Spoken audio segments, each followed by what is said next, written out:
You are going to listen to a telephone conversation between a caller and a call centre operator. As you listen, complete the numbered spaces in the identification form in the book. First, you have some time to look at questions 1 to 5.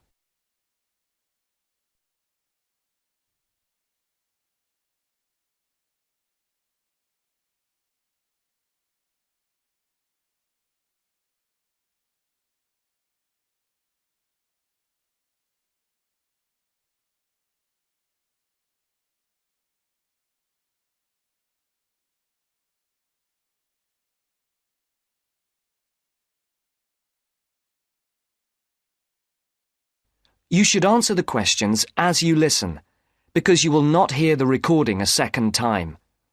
Listen carefully and answer questions 1 to 5. Platinum Card Service, Rebecca speaking. How may I help you? I've got a few problems with my credit card account. Okay. What is your credit card number? Let's see. It's here somewhere. Here it is. Can I just take the card number, please? Yes, it's 6992 6992 3443 3443 1147 1147 8921. 8921. Right. Can I just check that? 6992 3443 1147 8921. That's it. And your name? Carlos de Silva. I just need to check a few details for identification and security, if you'll bear with me. That's okay. And what's your postcode? SE1 8PB. SE1 8PB. That's it. Vauxhall Close, London? Yes, that's right. And the house number? 43. And can you give me your date of birth?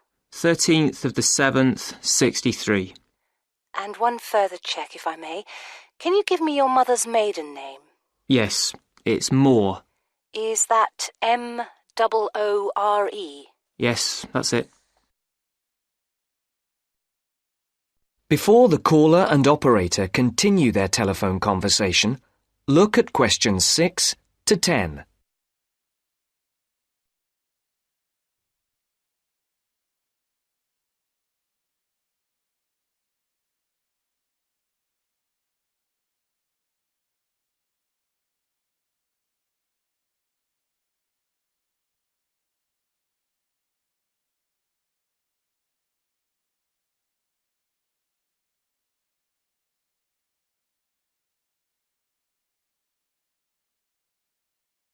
Now listen to the next part of the conversation and answer questions 6 to 10. For these questions, there are 3 alternatives: A, B, and C. Decide which alternative is the most suitable answer and circle the correct letter. Yes. Now, can we get on with this? Yes, sir, certainly. I'm sure you'll appreciate that all these checks are necessary for security reasons. So, what exactly is the problem? Problems? Okay. Well, first, your computer seems to have gone mad. I sent you £500 and on the statement for the account it shows that I only paid £300. Yes. The account does only show £300 was paid. Well, I paid the £500 in at the bank and I have my receipt, and my bank statement shows that £500 has been taken from my account. Oh, I see. What I'll do is check with the bank and see what they say. OK. You said there was something else? Yes, as if that wasn't enough. My account shows that £107.27 was paid to a company called Pan Express. I don't know who this is. Let's have a look. Well, it is genuine. I can assure you it's not mine. It was made on the evening of the 12th of May. Maybe it's a restaurant bill you forgot about? There's no way that... Oh, wait, hold on. Yes. Oh, it's okay. I've just realised what it is. It is a restaurant bill. The name of the company is different from the name of the restaurant. My mistake. I'm sorry. That's okay. Was there anything else? I don't know if I dare. What is it anyway? Well, it's, the amount of interest seems to have gone up. If you look at your statement for April, you'll see that the rate went down from 16.27% to 14.99% that month. Oh, yes, you're right. Was that everything? Yes, basically it is. Okay. And can you check my payment? Oh yes, I'll do it. Can I phone you back? I'll be at home for the next 2 hours. I have to leave at 11. Right. What's your number? 020 7989 7182. Hold on. 020 7979? No, it's 7989 and then 7182. So it's 020 7989 7182. Yes, that's it. Okay, I'll phone you straight back. Thanks. Bye. That's the end of section 1. You now have half a minute to check your answers.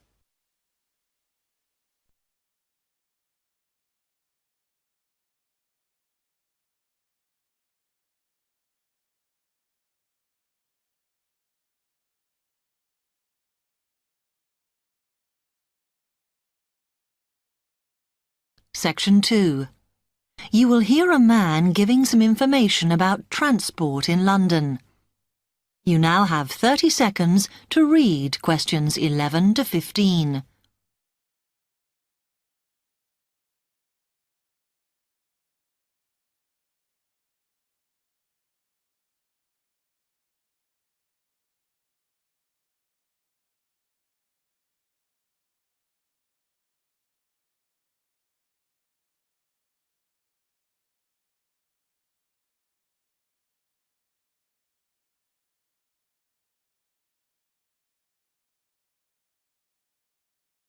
Hello, can I help you? Oh, yes. I was wondering what the best way was for me to get around London. Well, there are a lot of possibilities. As you probably realise, the main ways to get around are bus, train and tube. Oh. The Underground. Oh. It depends how much you want to spend. All forms of transport offer special tickets, such as cheap day returns on the trains and so on. Overall, you'll spend less on the bus, as it operates on a basic flat fare for each journey.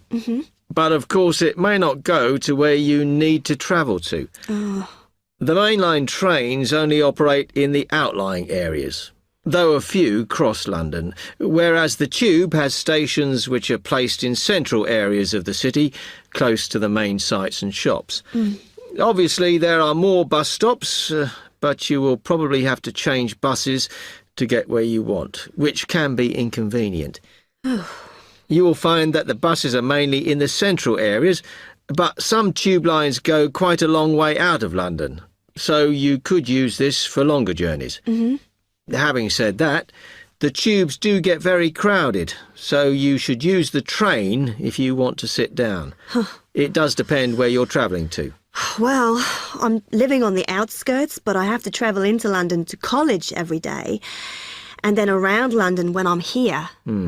OK, so time is going to be an issue for you. The tube should be fast crossing London, but quite honestly, there are so many delays that it's not very efficient. Again, the train has fewer stops, so is probably your quickest option to get to and from college. Of course, which service you use might depend on how frequent it is. I mean, the trains might only be every 20 minutes or whatever, but a timetable is published to save you hanging around.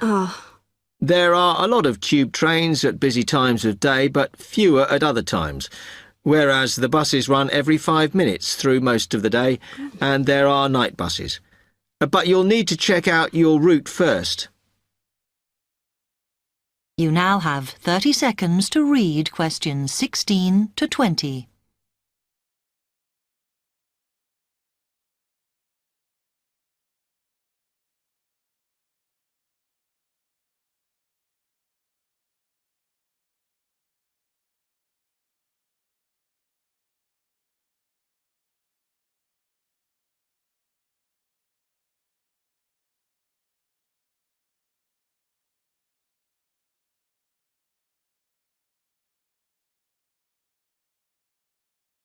OK, thanks. How can I get from here to Hackney then? Right, well, you can choose. We're here at the information office, OK? Now, next to us, on the corner of the High Street and Sweet Street, is the bus stop, opposite the bank. Uh-huh. The bus goes all the way to Hackney, but it is a very indirect route, so it could take ages. Ugh.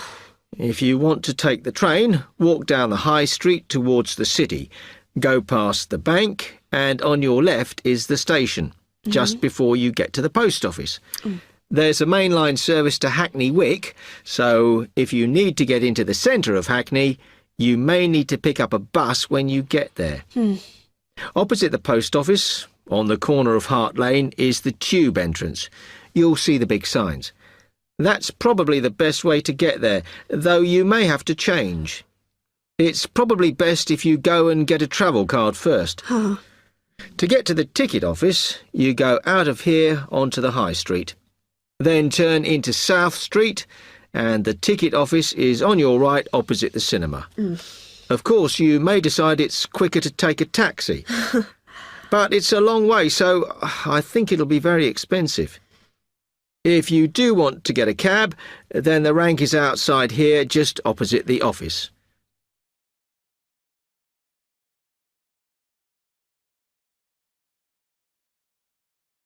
Now turn to Section 3. Test 7, Section 3. You will hear two business studies students discussing a presentation they'll do on an article on working effectively in groups. First, you have some time to look at questions 21 to 26.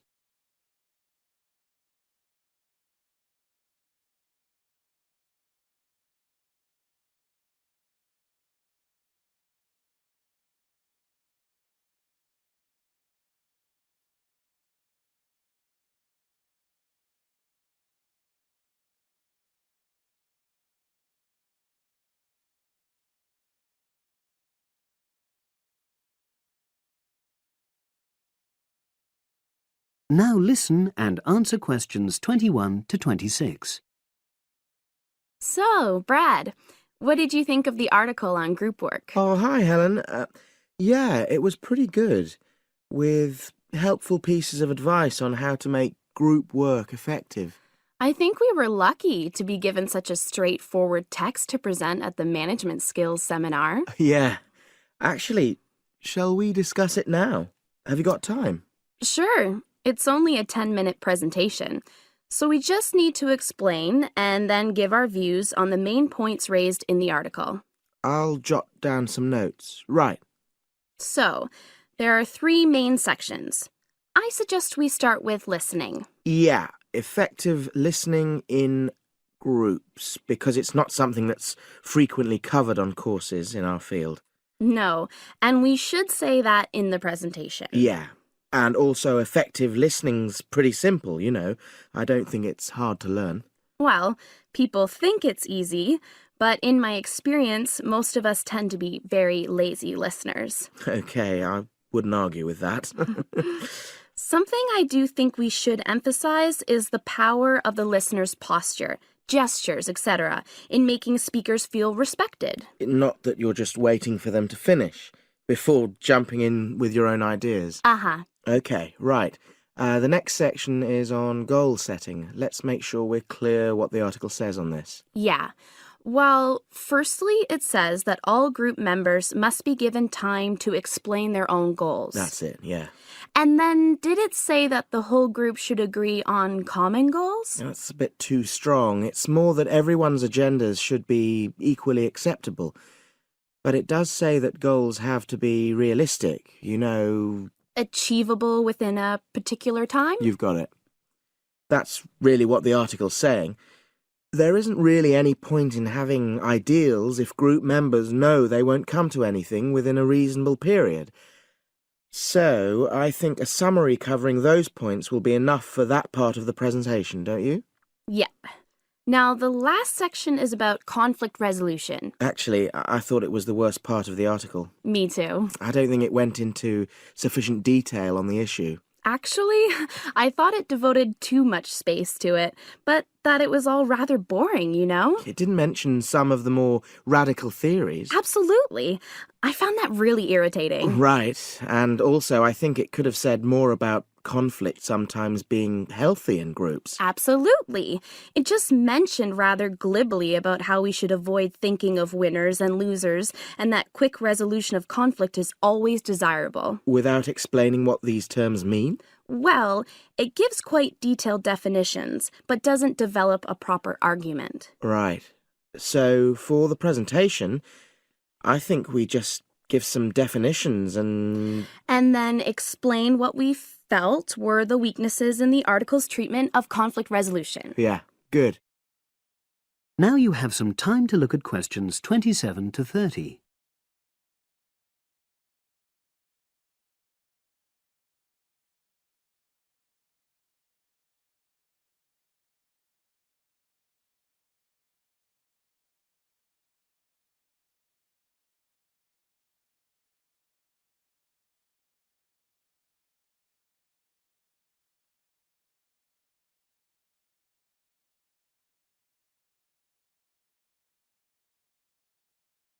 Now listen and answer questions 27 to 30. So, let's think about what we have to prepare for the actual presentation. Well, I suppose we'll use PowerPoint, but I'm hopeless at using it, especially if it has any visuals. I really have to look into doing a course on it because I know I'll need it in the future. Don't worry, I'm quite happy using PowerPoint and I'll put it together when everything else is ready. That's a relief. But yes, do that later. Okay. Now, I heard the tutor saying we have to include some well-chosen quotations from the article. I'm not sure if we do. I'll email him to find out. No need, I can just have a look at the specs he gave us when he set the task. That'll be quicker. But the tutor definitely said we have to prepare a handout to go with the talk. I'm not really sure how we do that. Sarah did one last year. Who's she? She's doing the same option as me on marketing. I'll ask her advice on what to include. Great. So that just leaves the bibliography at the end. I suppose it'll mainly be articles. Yeah. So we'll just look on the web, and we can leave that till later.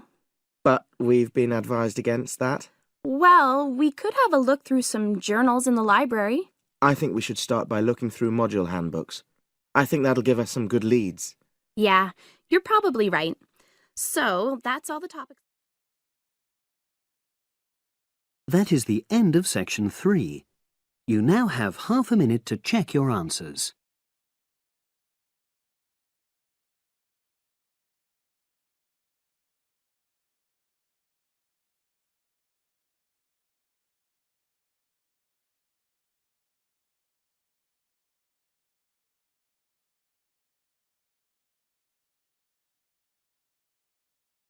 Section 4.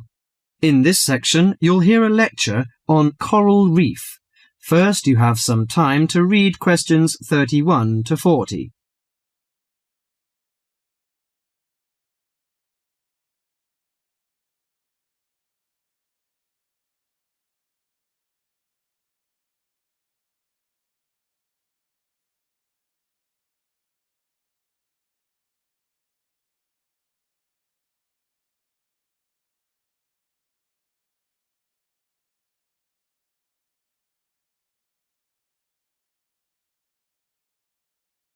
Now listen carefully to the lecture and answer questions 31 to 40. Do you fancy diving in the wonderful world of coral reefs, green sponges, colourful fish and red crabs? It is a rich garden beneath the waves. But how much do you know about the corals? Are they animals or plants? What are the threats to coral reefs? Today, Mr. Tim Harford, Executive Director of the Coral Reef Alliance, is going to introduce the facts about coral reefs. Good afternoon, everyone. Coral reefs are one of nature's most magnificent creations. It is filled with thousands of unique and valuable plants and animals. Over 1/4 of all marine species depend on healthy coral reefs. Humans also depend on coral reefs. These marine ecosystems are the primary source of food and income for millions of people. a vast repository of valuable chemical compounds and medicines, and a natural wave barrier that protect beaches and coastlines from waves and storms. Coral is actually the exoskeletons of coral polyps. Made from limestone, these skeletons build up over time, forming the reef. New corals are born each April. At a certain hour, on a certain night, mature corals suddenly release clouds of eggs and sperm into the sea. After the fertilized eggs take root on the seafloor, they can grow up to 15 centimeters per year. Coral reefs are present in the waters of over 100 countries. These are warm, 18 to 29 degrees centigrade, shallow, sunny regions primarily between the tropics of Cancer and Capricorn. Only clear, warm salt water can support a coral reef. And because sunlight is crucial to the reef's survival, the water must also be shallow. The algae that grow on coral provide much of the coral's food. In deeper water, algae cannot get the sunlight they need to grow. Most coral reefs are in the tropics because natural conditions there are perfect. In their modern form, coral reefs have thrived on Earth for over 50 million years. In recent years, however, more than 11% of the world's reefs have been lost, with another 16% severely damaged during the El Niño event in 1998. Up to 32% of coral reefs may be destroyed by human activities in the next 30 years if we do not take action now. Corals and coral reefs are extremely sensitive. Slight changes in the reef environment may have detrimental effects on the health of entire coral colonies. These changes may be due to a variety of factors. One of the greatest threats to coral reefs is human expansion or development. As human population increases, so does the harvest of resources from the sea. Due to overfishing, reef fish populations have been greatly decreased in some areas of the world. The removal of large numbers of reef fish has caused the coral reef ecosystems to become unbalanced. As we know, corals are also very popular as decorations. A large amount of the most healthy corals are selected by commercial collectors. They sell the corals to souvenir shops, where a large number of tourists wait to purchase them as decorations or souvenirs. Coral reefs also receive much damage from both commercial and private vessels. The leakage of fuels into the water and the occurrence of spills by large tankers are extremely damaging to local corals. Although much of the coral reef's degradation is directly blamed on human impact, there are several natural disturbances which cause significant damage to coral reefs. The most recognized of these events are hurricanes or typhoons, which bring powerful waves to the tropics. These storm waves cause large corals to break apart and scatter fragments about the reefs. Home to a diverse community of creatures, coral reefs are underwater treasure chests of colour and activity. Predators and prey swim and crawl among the coral in nature's never-ending dance of life and death. This lively, fascinating world beneath the waves is just waiting to be explored. That is the end of section 4.